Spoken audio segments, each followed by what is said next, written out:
Hi, welcome back to The Goodness Margin. So if you're just getting started watching my videos, my name is Shelly and I share my home with my husband and 2 kids. Today I want to talk about the linen closet. We all have one. It's that closet in our house that's called the linen closet, but it usually houses all kinds of random things.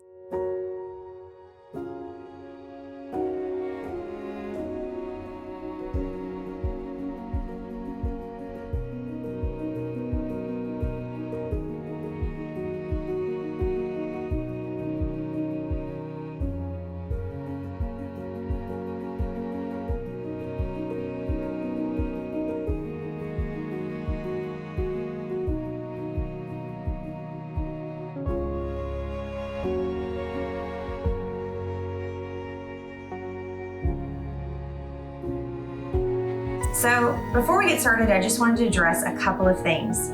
If you look on Pinterest, you are going to find all kinds of photos regarding the linen closet, and they usually are very picture perfect. Well, there's 2 reasons for that. One, they don't have a whole lot of stuff in them. This is so true that no amount of organization can overcome us having too much stuff. You have too much stuff crammed into a really small space, and it's just not going to look or stay organized. Another thing is baskets. Now, if you want to go out and you want to purchase all matching baskets or scrap all of the baskets that you have and repurchase all of them, that's great. I have found that what works best for me is that as I'm purchasing baskets over time, I try to purchase 1 or 2 types. That way they cohesively work throughout my home. One of my favorite baskets are these wide weave baskets from Target. So these baskets come in a variety of sizes. They come in a variety of colors. I prefer the white and the dark gray. I use them in my pantry and my kids' closets, and they're really versatile to bring them from one closet, one area to another one. Another thing you want to think about is who all is going to be using this space.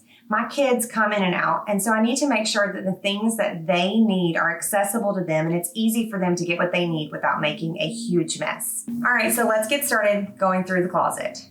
So on the top shelf, I have pillows that I trade out seasonally. I keep this one shelf, I keep myself contained to only having the pillows that will fit on the shelf.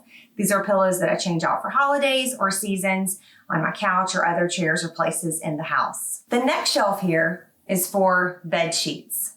Now, we have 4 beds in our house. I have a hard and fast rule. We can have no more than 2 sets of sheets per bed. There's really no reason you need any more than that. I know bed sheets are expensive. You may have paid $50 to $100 or even more for a set of sheets. And so in my experience with helping people purge and minimize their home, it seems like bed sheets, we just keep them because we don't want to be without them. However, I really encourage you to pick your 2 favorite sets of sheets and donate the others. We personally donate to a women's shelter and they constantly have sheets they need on that list. So this one step alone may really help you to minimize your linen closet. Now, as far as folding sheets, I am not the greatest sheet folder. To this day, if my mother happens to be at my house and I'm washing sheets, I ask her to fold the fitted sheets. They just never look exactly like I want them to look. The best solution I have for that are baskets. So I have one basket here that is for my son. In the bottom of it, it has some twin sheets that are for when he goes to camp, just one set. And then I have the spare set of sheets for his queen size bed. In our basket, it's labeled king. I have the king size sheets that are the excess sheets. This next shelf here is just a miscellaneous shelf that has things that different family members may need from time to time.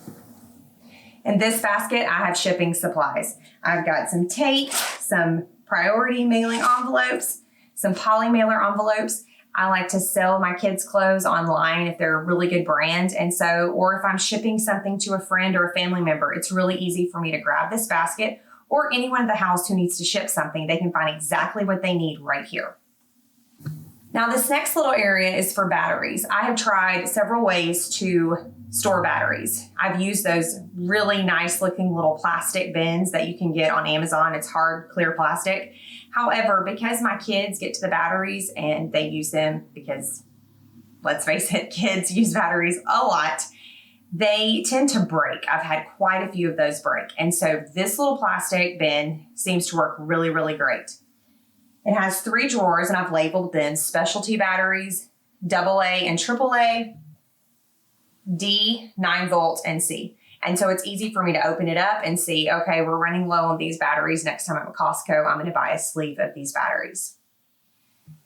Next to it, I have a little sewing bin. I will never need to buy thread again. I don't personally sew, but there's constantly a button or something like that that needs to be replaced. So this is a really simple way to house all of this together. It has scissors, needles, all the things that I need right there. On the very bottom shelf, I have blankets. I don't know how your family is, but it seems like my kids can get really attached to blankets. So almost every time I go through this closet, we have an additional blanket. And what I'll do is I take the ones that belong to whatever child they belong to, and I will say, okay, here are 3 blankets. I would really like you to choose just one. Personally, I don't get rid of anything that belongs to my children without talking to them about it or making them a part of the decision. This really helps them to begin to develop the mindset that we are not going to hold on to all of this stuff. We don't need a lot of stuff in our life. We can let things go really easily. Now, I believe that this box was originally meant for scrapbooking, but it works really great for light bulbs. And so if my husband says, hey, I need a light bulb, I'm usually just going to grab this entire box, or one of the kids will grab it and bring it to him, because I'm usually not sure exactly which kind of light bulb that we need, or if I'm changing a light bulb. This is a really great way to just grab this, go, and then bring it right back, and everything stays neat. This next little caddy down here is for all of my craft supplies. I do decorate for some events throughout the year, and so this is something I can just grab and go, or if someone in my house needs something, a hot glue gun or something like that, it's going to be in this bin. Now, this last bag in the closet, this is something that's really important for you to have in your house. This is our donation drop spot. When my daughter was in diapers, I would use a diaper box. Those are really, really great, sturdy, but thin boxes. So choose something that, not a plastic bin that you would need to take things out of, but something that you can, like this Trader Joe's bag. You're going to take this, you're going to put your donations in it, and when it's full, grab it, put it in the back of your car, and immediately take it to whatever donation center that you use. So already in this bag, I have some pillowcases I got rid of when I was cleaning this closet out yesterday. And I have some pajama pants that I put on the other night and realized they look brand new, but they're not comfortable for me. And so someone else could definitely use them. So I dropped those in here. So this is my gift wrap area that's on the back of this door. This is an Alpha storage system from the Container Store. It's one of my very favorite systems. You can use it anywhere that you need it to. So we have our ribbon here in both of these bins. So this is ribbon that I have owned for a while. One of the things that I have been doing to minimize in my own life is I have this ribbon that I am determined to use this before I buy anything else. So whenever I do gift wrap, I use a really, really neutral bag or wrapping paper, and I'm going to use something that I already own. I don't need to buy anything else. Okay, I have gift tags here. I have some extra little string here, and then I just have some miscellaneous bags here. These are all really neutral bags you can buy in packs at Target or on Amazon.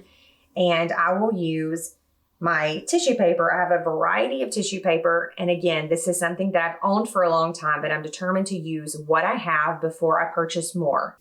I've just folded the tissue paper where I can easily grab exactly what I need and quickly wrap a gift. So I hope that this encourages you and inspires you to go and organize your linen closet. This closet is part of my stairs and landing area. So this is one of the spaces that I go through at least every 6 months. And it's really amazing. Yesterday was the day that I decided to go through this. All I had to do was just straighten a few things.